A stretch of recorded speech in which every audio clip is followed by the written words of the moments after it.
Hello and welcome to Learn, Do, Become Radio, episode 92. I'm April Perry, and here at Learn, Do, Become, we help people who are drowning in the details of their personal and professional lives to create simple systems so we can all do what matters most. Today is lesson number 9 of our step-by-step home organizing party. We have had so much fun, and if you are brand new here and you want to make sure you get all of the bonuses and links and resources associated with this free party, you can sign up at learndobecome.com/party. Today we're talking about this basic process that happens with a step command central. I want to explain a little bit about what a command central is, and then we'll walk through the basics of processing. But the goal is that you're going to have a simple system that helps you to organize every idea and task and project and all of the stuff that's currently in your life causing overwhelm. Throughout the process of this party, we have gone through and first of all started by helping you create an ideal family routine, just so you can make sure you're getting up at a good time and going to bed at a good time and having general blocks of time during the day where things are getting done appropriately within your family. In lesson 2, we talked about how to put out the fires, handle the urgent things in your lives, and how to really take care of yourself. We have a fun stabilizing mechanism that we helped you create so that you can really take care of your needs and make sure that you're not feeling crazy, okay? Then in step 3 of lesson number 3, we helped you determine your highest value activities to help you reach your goals. So many times we're spinning our wheels. We want to make sure that you are using your talents and experience and abilities wisely.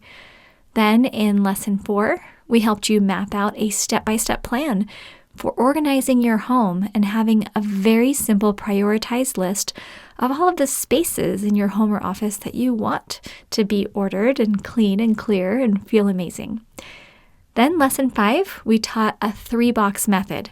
Very simple for streamlining and getting rid of all that excess stuff so that you only keep the things that you are most excited about and that serve you and that you need and want and use and have room for. And then we went ahead into lesson number 6 to help you really learn how to extract, establish, and complete next actions.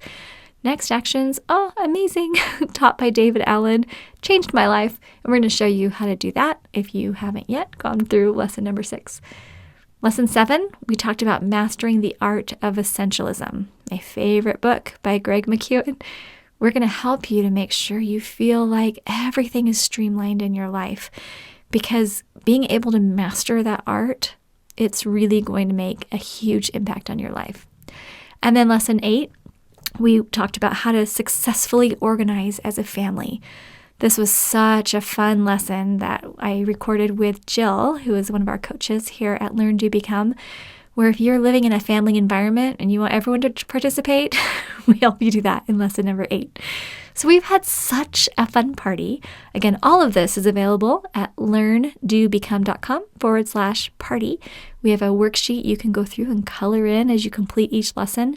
And as you implement these things into your life, you're going to realize it's going to help you to feel less stressed, less overwhelmed, have more mental clarity, and feel more excited about your life as a whole, okay?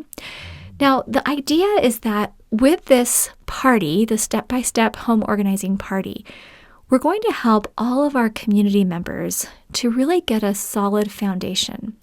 Our main program that we offer here at Learn, Do, Become is called Steps to Everyday Productivity. The acronym is STEP. And we have tens of thousands of community members already. They call themselves steppers, so I love it.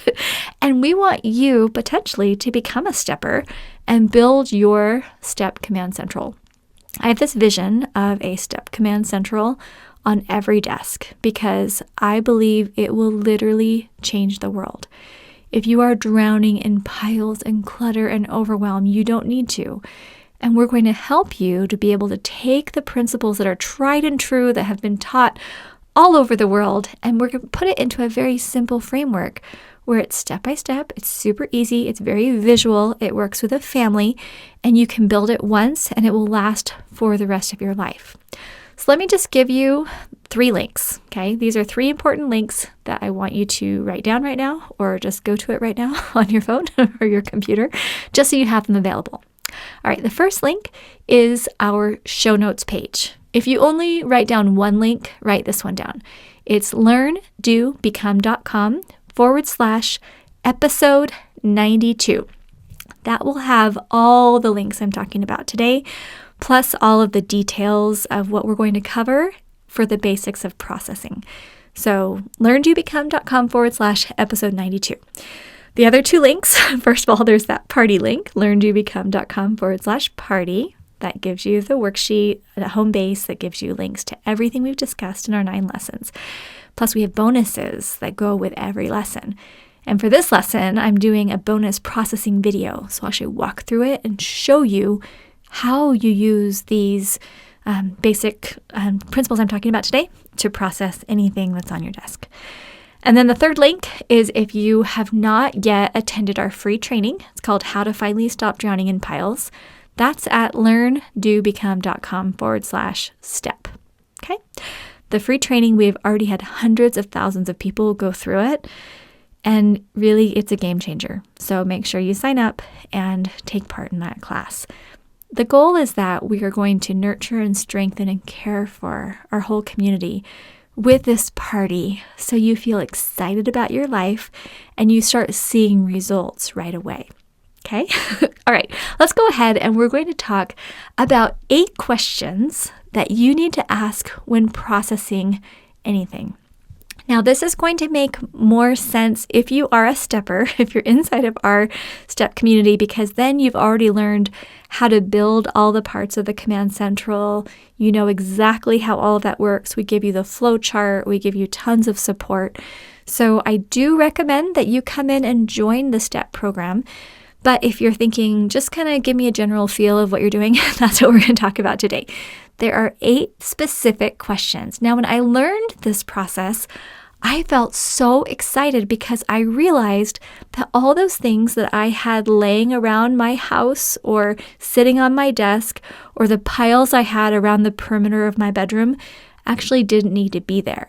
I was so afraid to put anything away because then I knew I would never see it, out of sight, out of mind. So if I needed to send an email and I had something written down on a piece of paper, I would just leave it. My email inbox had 3,600 emails in it, which I know probably isn't a lot because this was like 12 years ago, and that was before email became so overwhelming. But still, I had 3,600. If you have like hundreds of thousands of emails right now, they actually don't need to be there. But the problem is that we keep piles of paper on our desk and we keep things all over every flat surface and we keep thousands of emails and we have super long lists of things we need to do because we're terrified that if we streamline and make it simpler and shorter or archive or delete or file, that we're going to forget and then we're going to let someone down or we're going to miss an opportunity or something's going to be late or we're going to lose money or we're going to have something really terrible happen. When you have a Command Central in place, a STEP Command Central, your mind feels calm because nothing slips through the cracks anymore. That's something that when I realized I could create a system that was seamless, I finally was able to breathe. That's when I was able to enjoy my family. That's when I was able to fall asleep and not wake up panicked. When you have a system that you can trust, your brain doesn't have to sit in panic mode anymore. And that's why I'm here. And that's why I hope you're here, is because you don't want to live like that. And you're ready to live with a calm, ordered system. This is what I've been using for more than 12 years now to run my own life, to take care of our family. We have 4 children, to run a business with my husband, and to take care of all those other details in our involvement in our church and community without the feeling of overwhelm. I have a lot on my plate, but I don't feel that sense of panic anymore because my STEP Command Central manages it for me. I don't have any piles anywhere. And I have my lists organized in a way where they don't weigh on me. and I can work as I can, but I don't feel that sense of dread. I don't feel like I'm running on that treadmill anymore. And I don't know how to articulate it any better than that, but hopefully that's a good start. And if you want that, and you want to be able to feel zero overwhelm when it comes to papers, emails, projects, ideas, stuff, you are in the right place. And we're going to go ahead and just walk through these 8 questions. Now, one of the main questions that I get from people is, okay, when I'm sitting at my desk and I'm surrounded by papers, how do I even know where to start? How do I know what to do? Now, we do recommend you build the Command Central, and we have some related posts that we'll link to on the show notes page. Remember, show notes was the learndobecome.com/episode 92. So we'll link to a podcast that I created where I walked through like the basics of a Command Central, so you can see that. But then as you pick up each piece of paper or each idea, or as you go through each potential project, you're going to go through these 8 questions. Now, sometimes people say, 8 questions, that's a lot for every single sheet of paper. That's kind of ridiculous. But you think about it like, okay, let's say you're backing out of your garage. There are multiple things that you need to do before you back out of your garage. I use this as an example because I've been teaching our 16-year-old how to drive, and I don't want anything to, I don't want to crash. And so we've had some close calls, but we're good so far. But when you're backing out of a garage, you're looking behind you, you're checking the mirrors, you're assessing how close you are on the right side, how close you are on the left side. You're looking at your speed, you're making sure that you're going in the right direction, right? There's a whole lot of things. You make sure that when you pull all the way out, you don't turn so far that you almost hit the mailbox, right? Okay, so there's all kinds of things that you're thinking of as you're backing out and getting ready to drive. This could apply to riding a bike. It could really apply to anything that we're doing repetitively. Now, every single time you pull out of your driveway, you're not consciously thinking all of these thoughts. It just becomes very natural. Like, riding a bike becomes very natural. That's what this process is. So I'm boiling it all the way down and talking about these 8 specific questions, but they start to become as natural as riding a bike. So I don't want you to feel like, wow, we are really overdoing it when it comes to organizing. It's just that this is a complete, seamless process. So it is going to take some training. Okay, are you dying now to know what these 8 questions are? Okay, let's go ahead and we'll jump right in. Okay, so question number 1. Imagine you just picked up a piece of paper that's sitting on your desk. Question number 1, is an action required? This is so important because there are sometimes just things that are on our desk that don't really need our attention. Oftentimes when people say, well, what can I just do right now on my desk if I don't have a whole step Command Central? I just say, you know what, you could just divide it between action and non-action. So non-action things are like, okay, trash, right? A filing cabinet, reference, things that I would like to read but don't have to, like a catalog or, maybe the grocery weekly ad, something like that. It could be something you're going to potentially do later. It's where we have like incubation or someday. But there may be a lot of things that are good and that could potentially be awesome, but where an action is not required. So if you just had one pile of things that don't require action, and then the things that do require action, like a bill that needs to be paid, like something that needs to be put on your calendar, like a form you need to fill out, right? Those are different. So that's the first question. Let's just figure out, is there an action required? Yes or no? Okay. Question number 2, can I do it in 2 minutes or less? This 2-minute rule that I learned from David Allen in his book, Getting Things Done, has literally changed my life. I used to write down tasks all the time that really only would have taken 2 minutes to do. I was helping my friend one time and we were organizing his office, and he said, okay, one of the things I need to do is deposit this. It was some kind of check he'd gotten or something like that, but he needed to deposit it in the bank online, but he couldn't do it until he reset the password to his account because he'd lost the password. So there's this check sitting on his desk waiting to be deposited with his phone app, but he just couldn't do it. And so I was like, okay, we could write that down. That could be a task that you could do later, right? But really, how long would it take to just get your password real quick and just get that deposited? He's like, oh, just take like a minute. I just have to go in and reset the password and have them email it to me. I said, okay, why don't we just do that? So he just got online and reset the password and then put the password into his phone and then cashed the check. It was done literally, maybe it was 3 minutes, but it was super fast. So that 2-minute rule, it's going to save you because instead of laying things on your kitchen counter or putting things in some random basket or writing it down on your list to do later, you're just going to do it and move forward. A lot of people have seen the quote talks about how clutter are just decisions that we haven't made, right? Making decisions quickly and learning how to say, hey, what's that next action? Can I do it in 2 minutes or less? So great. So that's number 2. Here's number 3. Does it belong on my routines list? Part of our STEP Command Central is a routines list that you review weekly when you do a weekly review, and you just have it available with your ideal day, week, month, quarter, year, etc. So sometimes as you're going through and you see a piece of paper with a little note on it, or let's say you had just gotten a new assignment. Let's say you're working in the city and you're volunteering in a certain position.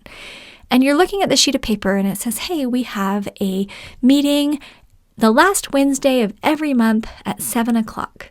Okay, that needs to be on your routines list. You're going to do this on the last Wednesday every month. Now, that could actually go in your calendar as well. We'll get to that in a minute. But having an ability to look in one place and see what your routines are, what are the things that you do over and over? What have you committed to do over and over? Before I had a routines list created, a lot of these things were just in my head or they were just on my calendar. But having them in one place saying, these are my routines, it helps you to be able to acknowledge how much you have on your plate. Because then someone might ask you, hey, could you take on this new role? Or hey, could you commit to doing this? And so many times, because you love other people and you want to serve and you want to be a good person, you say, sure, yes, I'll do it. And I find that the people who have the most clutter are the ones who are the most compassionate, caring, responsible people. That's why you're holding on to all this stuff, because they matter to you. It's either the memory you're holding on to or the feelings that you valued, or because someone you love gave it to you, or because you feel like, oh, I should keep it just in case someone else needs it. I don't want to let someone down. That's why you're holding on to things, because you are so compassionate and wonderful and caring. The problem is you're starting to get weighed down by your strength, right? That's a strength that you have.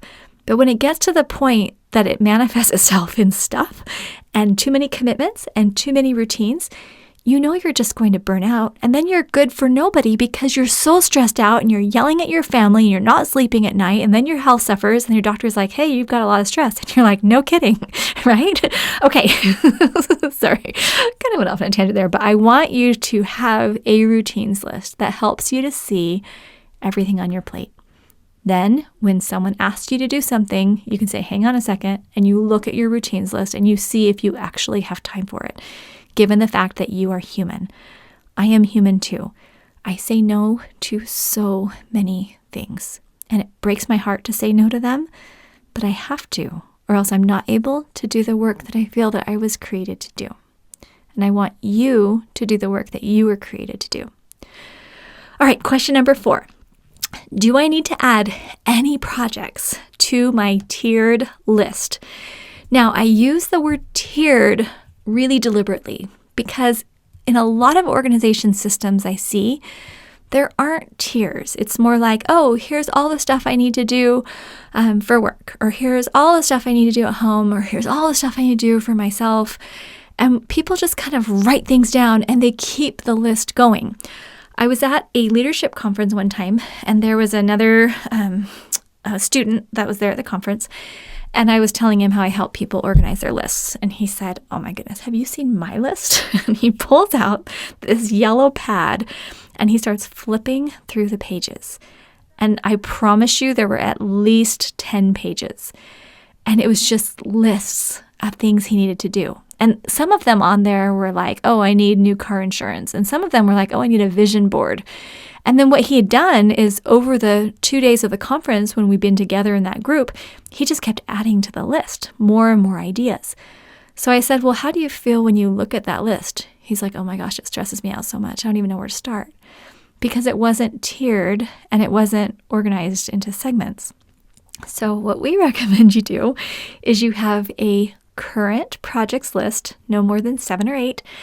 And then you have next in line, you have an in progress, you have a someday. This is one that I do with Asana, Asana. And we can link to the podcast where I explain how I use Asana because, oh my goodness, it's amazing. I love their software. It's so good. And so I want you to have a tiered projects list because as you're going through things on your desk or as you're sorting things that you found in your closet or whatever, you're going to notice that there are more projects that come out of that cleaning and organizing. And you think, oh yeah, I actually do need to coordinate all the digitization of all of these pictures, or I need to put together a new system for our company in this way, right? So you're going to have lists and things like that. But having a tiered projects list will be amazing. And that's where you're going to put those things. So your brain knows, okay, here's a project and either it's current, it's happening now, or it's like next in line or someday. But your brain gives it a location. So instead of just saying, oh yeah, I'll get to that soon, and setting it on your counter or setting it on your desk, you're actually putting it somewhere where you're going to be able to utilize it and move forward on it in a way that makes sense for you. Okay, question number 5. Is there a deadline? Now, I try to keep my life as deadline-free as possible. Before I learned STEP, before I learned this process that I teach, I tried to put everything on my calendar and I tried to give myself all kinds of deadlines so I wouldn't fall behind. I can't tell you how many hours I spent inside productivity apps or in my planner or typing things out on Microsoft Word and trying to create routines lists that were very rigid. And I tried to say, okay, this is going to repeat daily, so it'll send me a little alert every day. All that happened is I ended up with a whole bunch of red numbers that would pop up saying, this is late, this is late, this is late. If you do your projects list or your task list poorly in Asana, you're going to get the same thing, a whole bunch of red deadlines. My goal is to have hardly anything that has a deadline. So that way I never miss them, but I have instead routines that give me time to work on projects. And I have things scheduled on my calendar that makes sense. But I don't schedule things crazy. I just organize things in a way that works with my natural pace and enables me to use my creativity without feeling that constraint, okay? But there are times where you do need to put things on a calendar. Like I subscribe to what do I call it? An app, a video service. Okay. So a lot of us aren't doing cable right now. I don't do cable, but I have multiple video services depending on if I'm watching college football or if I want to watch Blue Bloods. I love that show. So I have the CBS app for that, or Netflix or Disney Plus or Amazon Prime or whatever. Okay. So if you are subscribing to some kind of video service, there may just be a few shows you want to watch, but you only need the service for a few months. You might not want it every month. That's how I am. I don't like having a bunch of services all the time. And so, but I don't always want to be changing either. So you kind of have to look at that and figure out what's worth your time and what you want to do. But so I have certain apps that I cancel at certain times, but I create a calendar trigger to remind me when it's time to cancel something. Okay. Same thing with things in our business. Okay, well, I need to put together a new YouTube video. Well, I want to do it at least by the end of the month, so I'm going to create a little calendar trigger to remind me. But it's not really a deadline, it's just a trigger, and I have that as a different layer calendar on Google Calendar. Or there might be things like, oh, I got a bill in the mail for the dentist and I need to pay it by this date. So I'm going to go create a little calendar trigger to make sure that I pay it at this certain time. So things like that. So there are times we will use the calendar and note the deadlines on there. The goal is that our calendars will feel like a blank canvas. When I open my calendar for the day, I have just a few things on it, but it feels open and beautiful. And then I work on my projects and routines and my 2-minute tasks and things as they come in, but I'm not working at a frantic pace each day. That's my goal for you. All right, question number 6. What is the next action? Now, if you are holding something in your hand that is a project or does have a deadline or it's something you do need to establish as a routine or something like that, most often there's a next action, something you either need to do when you're at home or when you're making phone calls or when you're running errands or when you are on the computer or when you're having a discussion with someone. So you want to appropriately note that next action in the context where it belongs. Now, this idea of a context-based next actions list is amazing. That's another thing I learned from David Allen, his book, Getting Things Done. I had never organized things by context before. Now that I've used this home, phone, errand, computer to discuss, it makes it so much easier because when there are flexible tasks that need to be done, you can just put them on this next actions list. It's so awesome. Like, for example, I really want to hang up some printed photos of our family in our home. And I just haven't decided how I want to do it or where it's going to go, that kind of thing. So I identified a next action is I'm just going to go on Pinterest and I'm going to look for like 10 minutes and find out how are people hanging photos on their walls? Are they doing it in Canvas? Are they just printing out pictures and just like taping them to the wall, which my girls do sometimes? It actually looks pretty cute. Are they getting frames? What color frames? I don't know. There's just all these things you can do. But I figured 10 minutes on Pinterest could give me like a general idea. Then I can decide what the next action is. And that's a computer task, so it's just sitting on my next actions list to spend, 10 minutes on Pinterest looking at photo ideas. Nothing hard about that. I do the next actions with all of my work projects. So when we were starting YouTube ads, I didn't know how to do YouTube ads, but I knew that we had a program that we purchased from one of our trainers or coaches that taught me how to do them. So my next action was to log in and just watch the training. And then after that, my next action was to sketch out what I wanted the YouTube ads to look like. And then my next action was to put together talking points that I could put in front of me while I was videotaping my YouTube ads, right? And so things like that, when you're building a business, when you're building a family, when you're organizing your home, when you're deciding to change your diet, whatever it is, you're going to have next actions. Now, our free class, learnDoBecome.com/step, teaches you more about next actions because we're going to show you what the pitfalls are. Most people get overwhelmed by those, and they're really not that hard, okay? All right, question number 7. Are there any associated support materials? Okay, this one I feel so excited to talk about because this is where I didn't know what to do with these papers and associated things. Like, for example, let's say you would go to the doctor and they say, okay, you need to go get some blood work done. And let's say you have the appointment on a Friday. And you're like, okay, well, where do I get the blood work done? Well, you've got to call the lab. They're already closed today, but call them on Monday and then just set up an appointment and you can go sometime next week. And you're like, okay, great.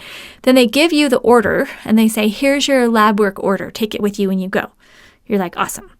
So then you take that piece of paper home with you and you're like, now I can't do anything with it right now. And I need it on like Monday when I call, but I might not be able to get an appointment until like Tuesday or Wednesday. So what do I do with this piece of paper between now and then, right? So you can either just like stick it in your car or stick it in your purse or stick it in the pile. That's what most people do. That's not where you want to put it. So what we do in the program is teach you there are multiple options of where you could put that. Your current project support materials, perhaps your tickler. Those are probably 2 I would pick. But you want to have a space where you put any piece of paper or any email or any digital file so you can access it when you need it. I use Evernote all the time, evernote.com. It syncs to my phone and my computer. I do the paid version because I think it is well worth it. Our whole family actually does the paid version because it's phenomenal. I use Evernote probably 6 times a day. Like, it's fantastic. So what I do with Evernote is, let's say even right now, I have an outline where I put all of our party topics and all of the details of the things I want to talk about on these audio trainings. So I have them in Evernote. And then when I sit down to do these recordings, I just open up Evernote and I have everything outlined how I want it. If there's a meeting I'm going to next Thursday and I have a PDF that I need to reference during that meeting, I just put the PDF into Evernote, and then on my calendar when I have the meeting, I reference that Evernote and say, hey, make sure you just open up this one, this link. You can put the link right in, or you can just reference what the title is and go find it. And so I never spend more than a minute looking for anything. It's all just either in my current project support materials or my Tickler file or in Evernote, but it's so easy. And then question number 8, am I totally clear on when I will see this and complete it? This is probably one of the most important questions, because the goal in doing all of this work and in running a STEP Command Central is for your mind to be able to rest. Your mind cannot rest if you're wondering, oh, wait, hang on, am I going to forget this? Because that's what causes your stress. You know, when you wake up in the middle of the night and you're like, oh, darn it, I forgot to do that thing. That's what you don't want anymore. You want to wake up and think, everything is fine. Everything is amazing. It's all organized and calm and everything's under control. That's what you need to be able to tell yourself. But you can't tell yourself a lie. You know if it's true or not. So what happens is when I've processed a piece of paper or an idea or a project, I need to be 100% clear that I will be able to find it when I need it, or it will come back to me at the appropriate time. So if I'm filing something, for example, like let's say I get the kids' report cards, or I get my insurance little packet that has all of my benefits in it or something like that, digital or paper.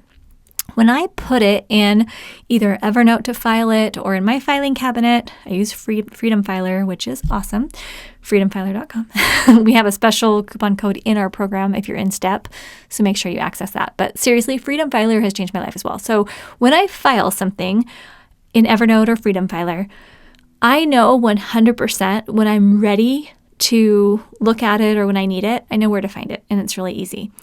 Or if it's something like a project idea and I put it on a someday list, I know 100% that I'm going to be able to see it at an appropriate time.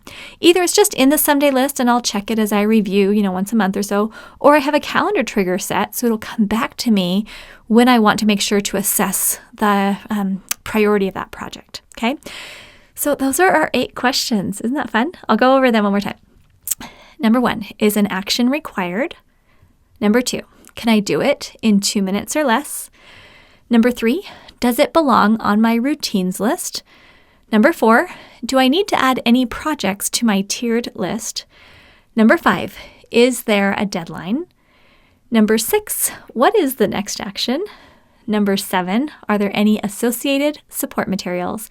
And number 8, am I totally clear on when I will see this and complete it? When you learn how to ask those 8 questions, and it becomes, again, like riding a bike, super quick, about every single item, and you know where to put them so that your brain feels calm, that is when your life changes. And that is when you know that anything that you really want to accomplish that's within your control, like, oh, I want to build a business, or I'd like to move to a new location, or I'd like to get a different job, or I want to teach my children, I want to learn how to be a better parent, or I want to get healthier, or I want to read more books, or I want to get certified in such and such, right? When you set goals and you know where to put those goals and you see yourself making daily progress, you start feeling that hope in your life. There's no helplessness. There's no victimization. You start thinking, oh my goodness, now what do I want? And then what happens is instead of spending so many hours moving things around, shuffling things in piles, feeling overwhelmed, procrastinating, feeling like, oh, my life is so hard. Instead of that, you start spending time tapping into your purpose and saying, what is the most important thing for me to be doing right now? What was I created to do? What has my experience prepared me to do so I could serve the world at the deepest level possible? How can I impact my family for good? How can I impact my community? How can I live in a way where I'm so excited when I wake up in the morning because I have such a clear purpose? And how do I consistently live that purpose day in and day out and watch miracles unfold? That's what I want you thinking about. Because I lived so many years spinning in circles and thinking it was my fault. Now I get to live excited. Now I will say it's a little scary sometimes because everything I'm doing is outside my comfort zone. Recording this podcast and knowing thousands and thousands and thousands of people are going to listen to it sometimes feels a little bit overwhelming. Sending close to, 1 million emails every month, that feels a little overwhelming. Sometimes when you start to live bigger, when you start to live your dreams and you start to think with a broader vision, it's not super comfortable. So I will say that. But I'll also say that I believe that our lives were meant to live on the edge of our comfort zone. Have you heard that phrase that says, there's no growth in the comfort zone and there's no comfort in the growth zone? We want to be really pushing, right? Not in an uncomfortable way to the point that we're anxious, but enough that we feel we're really living our purpose. That's what I want for you. All right, I hope that these questions have been helpful for you. I hope you're feeling ready to build your STEP Command Central. If you haven't yet attended our free training, How to Finally Stop Drowning in Piles, that's at learndobecome.com/step. If you have attended our free training, but you missed out on the offer and you want to just know what our best offer is right now, but you don't want to watch the webinar again, we have a special page for you. It's learndobecome.com/best offer. You can come put in your name and email. We give you 24 hours to take advantage of the best offer that we offer also on our webinar. So we'll give that to you. We'll add the tags to your account, get it all set up for you. You can go through it one time and we'll give you awesome stuff. Okay. So if you want to get that training that we've created and really we've put thousands and thousands of hours into making this easy for you so you don't have to reinvent the wheel. I have spent years of my life focused on teaching people this, taught this class to hundreds of thousands of people live and through on-demand video. I am so grateful for the chance to help you because I didn't know how to do this. I spent years struggling, and I want you to be able to be so excited about living your purpose. And I want you to have a clean desk, and I want you to have a clean, organized home, and I want you to have the space to really architect your life and to live an amazing life that you were created to live. Okay, we will see you soon. learndobecome.com/episode 92 is our show notes page. We have all the links there. You can come join the party. This is lesson 9 of the party. So again, we've completed the 9 lessons. You can go back and listen. They're all embedded in the podcast, so you can go back through the podcast. But we have a bonus that's only available for our official party members. Are all free. So make sure you signed up at learndobecome.com/party. I know I've kind of given you a lot of links, so just go to the show notes page. It's all there. Okay. Sending so much love. Have an amazing day. And we will see you soon at learndobecome.com.